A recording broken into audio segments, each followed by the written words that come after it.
Hey, Monique here at Silver Paw Studio, and I am here to tell you about 6 pieces of bad pet photography advice that's all over the place on the internet.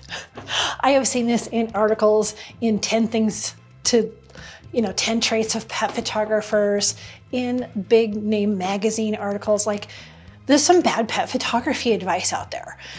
But I think let's have some fun with it. My studio needs to clean up. And while I was going through, I found this headband for my GoPro. So I can give you a POV of what I'm doing. Isn't that cool? The number one piece of bad pet photography advice is, oh, they're just like children. So I actually had a photographer call me at one point and said, oh, hey, I'm really enjoying seeing all these different pictures of puppies that people are photographing. Aren't they adorable? I think I'm going to add pet photography to my children and baby photos. And I said, yes, that'd be fine. But you gotta realize that they are completely different. Let's put this up here for now. Let's just say, for example, if a puppy gets loose, you may not ever be able to catch it again. But if a baby gets loose, they're not getting very far. You know what I mean? If a dog bites you, it's gonna hurt a lot, right? But, if a baby bites you, they don't have any teeth. So babies and puppies and kitties are completely different. Don't let anyone tell you differently. Okay? Yeah. Okay, number 2 piece of bad advice is, the main thing you need is patience. And I don't know why this just rubs me the wrong way so bad, but just telling someone, all you need is patience for anything is just like kind of an obvious thing. I think every type of, artist or anyone dealing with the public needs to consider patience, right? I don't think patience in and of itself is like the only thing you need, or even like the main ingredient type of thing.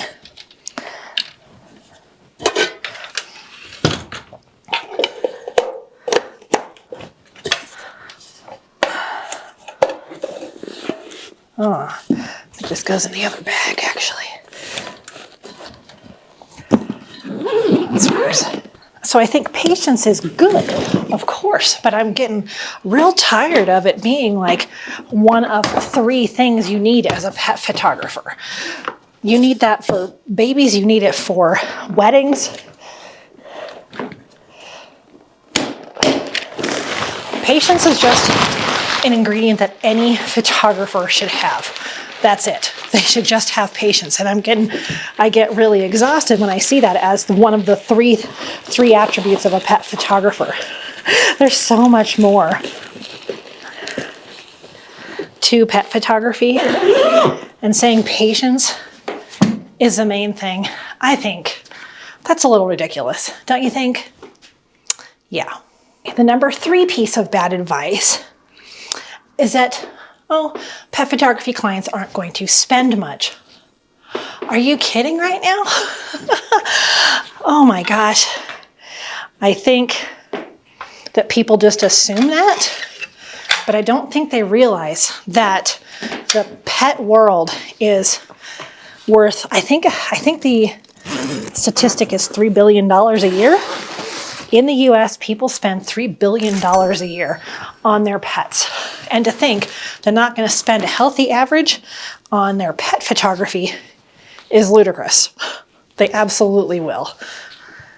So don't just say that there's no money in strictly pet photography. Not sure what to do with this thing.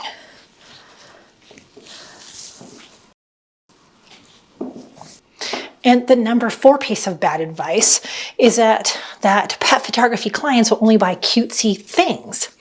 And this kind of goes along with the last piece of advice too, that they won't spend much. A lot of the articles that I see are, oh, just offer like some kind of ornament or a box or a pillow. This is gonna have to get thrown away now. Oops, this too. Let's put this in the kitchen garbage.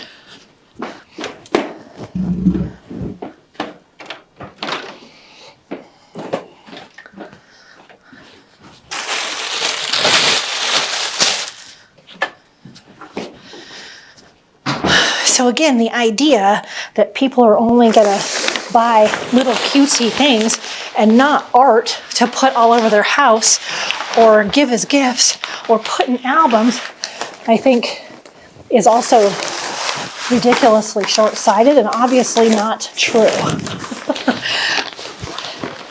There are, just like any other type of photography genre, extra little things or different ways you can market your products, but it doesn't have to all be cutesy stuff. The number 5 piece of bad advice, or this is not bad advice, this is a misnomer, is that you get to play with puppy and kitties all day. Oh no, that is not at all true. Let's see, where do I want to put this? Put this over here. All right. So although you've probably seen a lot of videos of me with puppies and kitties, there's a lot of times that after the session I think, gosh, I barely even touched that puppy. Oh my gosh, or kitty, or any animal that I photographed. I often don't get to play with them at all because I'm so busy doing my craft. So the idea, if you think you're going to get into pet photography, to play with puppies and kitties all day, that's not going to happen. And then the last piece of bad pet photography advice is that you need to sit with the animal for like an hour or 2 to get them acclimated to you. Now, that can be kind of true, especially for animals that are maybe really scared, or if you have a ton of time at a rescue and you just want to give a lot of time to one particular animal. But I think in my experience, what's happened for me, well, these are my old business cards. Let's throw these away real quick.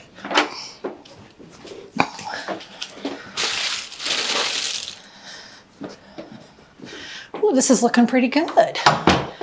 All right. Yeah, so for me, sometimes the more time I spend with the animal, the more it doesn't cooperate. The more the cat will hide under the bed, the more the dog's like, hey, I know you now. I'm going to get away with everything I possibly can.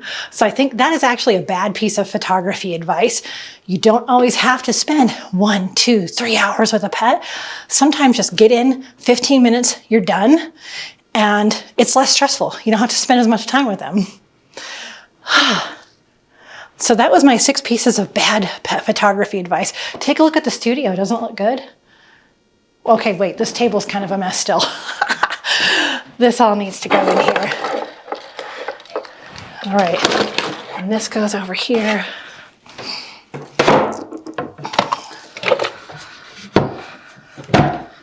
Okay, now take a look at the studio.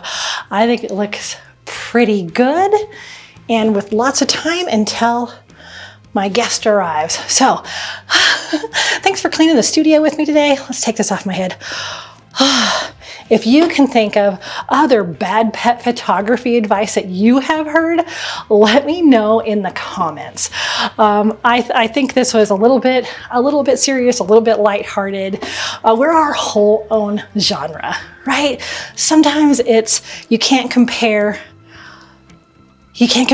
some of these. It's like you can't compare a basketball photographer to a football photographer. They're inside, different light, different activity, different amount of room you have to work in, different players, different speed of the players. Like, Even though it's sports photography, they're both very different.